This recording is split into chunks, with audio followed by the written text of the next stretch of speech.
given that the time of year that it is, that the spotlight, it's a bit of, well, it's not a different sort of spotlight, but it's actually using what we've covered over the last 12 weeks and just the general idea and actually putting it into an environment and a decision-making situation which I don't think any of us really think about too much. And surprisingly enough, even though it's not going to be up there, this bottle of water actually has is related to what I'm about to talk about, and we'll get there. 1st of November. Now, I don't necessarily believe that you just shaved because you had a house inspection. I think being 1st of November, you might be just gearing up for Movember, possibly, maybe not. I've done my time doing it. I've been advised by people wiser than me that I probably shouldn't do it again, so I'll take their counsel and not do it. And it's not about Movember per se. I don't think there's an issue. Actually, I don't really know. There could be an issue, there might not be, but it's not Movember per se that I want to talk about. It's giving money to charity. And not actually giving money. I think that's a good thing. I think if you're giving money to charity, if it's, if it is helping, absolutely, that's a good thing. So don't get me wrong, I'm not trying to say it's not a good thing. But how many of you, when you've given to a charity or where you've been called up and, or you've had a friend of yours going for a run or doing, triathlon or Tough Mudder or whatever it is, say, I'm raising money for a cause, will you chip in? Like I've definitely given money to friends that have done that. But what we don't think about, what we don't ask is, well, do we know what's actually going to happen with that money? That when we give it to them, where does it end up? Now, some of you, he retired a little bit ago, some of you may recognize this bloke, and I'm also just going to counsel, I'm not saying there's evidence that he's done something wrong at this point, but there is a flag that we need to look at. So this is Luke Prentice. Now, he started a foundation a few years back, and it's because his son has autism. And look, that's absolutely a worthy cause, and I've got no issue with him doing that. The interesting thing though, and this came out 2009, was the Office of Liquor, Gaming and Racing is auditing all facets of his foundation, which over the last 3 years had raised more than $540,000, but yet less than 10% of that had actually gone to what he was raising money for. They go on and provide further details of like hundreds of thousands of dollars spent, in some cases, close to $100,000, I think in one case, on just a function to help raise money. So there's sort of this issue of we're giving money, but if very, very small amounts of it are ending up where we actually want to give it to, there's a concern there. And some of these things, it's very hard to get information on. Now, what I just wanted to raise your attention to, because there are some definitely important parallels with what we're doing and what we try to cover in this subject, is this is an American organization and they only look at American charities, but I think it's a really neat idea what's going on here. So Charity Navigator works to guide intelligent giving. By guiding intelligent giving, they aim to advance a more efficient and responsive philanthropic marketplace in which givers and the charities they support work in tandem to overcome our nation's and the world's most persistent challenges. Now that's taken from their About section on their website. Now they vet currently more than 6,000 charities in the US, and they're aiming in the next couple of years to get that up to 10,000. The thing I thought was really interesting was that the start of the second sentence, by guiding intelligent giving. I'm just going to read to you from the Objective of Financial Statements, paragraph 12. The objective of financial statements is to provide information about the financial position, financial performance, and cash flows of an entity that is useful to a wide range of users in making economic decisions. If you are giving money to a charity, you are making an economic decision.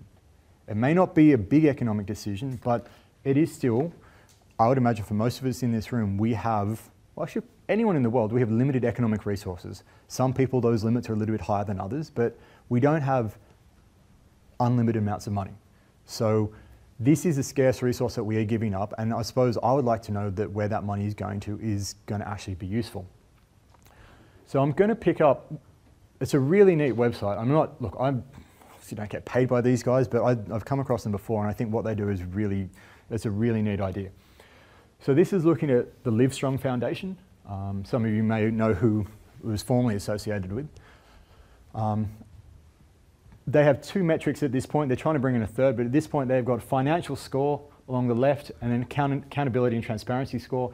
In this case, Livestrong sits quite well on the accountability and transparency score, but not so well on the financial score. So as a decision-making tool, we don't need to see all the numbers and how they calculate this. This gives us, as long as we assume that the methodology behind how they compute this is fine, this gives us a really rough and ready, okay, they're up in 3, they're nearly in 4, it seems okay. You'd prefer to see it in 4, but it is what it is. When you come down to financial performance metrics, and being an accountant, like I like looking at this sort of stuff. It sort of gives me numbers to work with. They do have other information in there. Of every dollar that you put in to Livestrong, at least when this was measured, 83.5% of every dollar actually goes to the things that are saying that it's going towards. So for me, making a decision to donate money to them, that's good to know because I know how they're spending it. When it comes down to the admin expenses, it's not like they've got CEOs and like huge numbers of staff taking a massive cut off the top. It's less than 4% of managing that. They spend 12.5% on fundraising. So I don't have much to compare that to because I've only really looked at this one, but I've got benchmarks to run stuff against. And that's a really handy thing to have. Which is in comparison. So this is from mid this year. They, I think, crunched through some of the charities in there. So of the 50 worst charities that they could identify, they're not really bad charities. They still raise over $1 billion collectively. So I mean, depends on what you classify as bad. They donated less than 4%. So for every dollar you were to give those charities, less than 4% actually went to where you were trying to give it to. To me, making an economic decision, if I know those ones are bad, there's no way I'm giving them money, and that's letting the marketplace make rational decisions about scarce resources. It's not around a for-profit situation like what we've been dealing with, but in terms of decision making, it's actually really similar to what we're looking at. In the UK, this issue came up a lot while I was over there, or starting to pick up steam. They were talking about charity chiefs getting paid huge bucks over there. Now, they had quite a number of 30 charity chiefs being paid more than £100,000. Now, one example of that was the CEO or the chief executive of the UK Red Cross, and he was getting paid the equivalent of $310,000. And that had increased over the past 3 years, and at the same time that his salary was increasing, they were getting less donations and less overall revenue. So if you're thinking about pay for performance, his salary's gone up, and yet they've been performing worse. Maybe legitimate reasons for it, but these are things I'd like to know. The Australian government has started something. It is nowhere near as comprehensive as what's gone on in the US, but that started late last year in December. So maybe we'll get to a point in time. And which brings us to the water bottle I was talking about. So I went down, I was thirsty, went down to Taikei and bought a bottle of thank you water. I don't know if anyone's seen these on the shelves.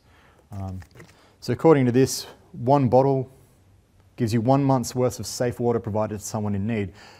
Which you kind of go, if one bottle can give 1 month's safe water, I'm way overspending on a bottle of water if that can provide a month's worth of water. But that's, the bottled water phenomenon is here to stay. How do I know that that's happening? There was some information provided about them in the papers in August. They don't provide budgeted financials, or audited financials. I have no idea what they're doing. And I didn't buy this because I was being a good bloke. I bought this because I was thirsty.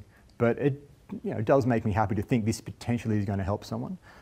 But if I'm giving just dollars, I think I'd like to know what's going on the other side.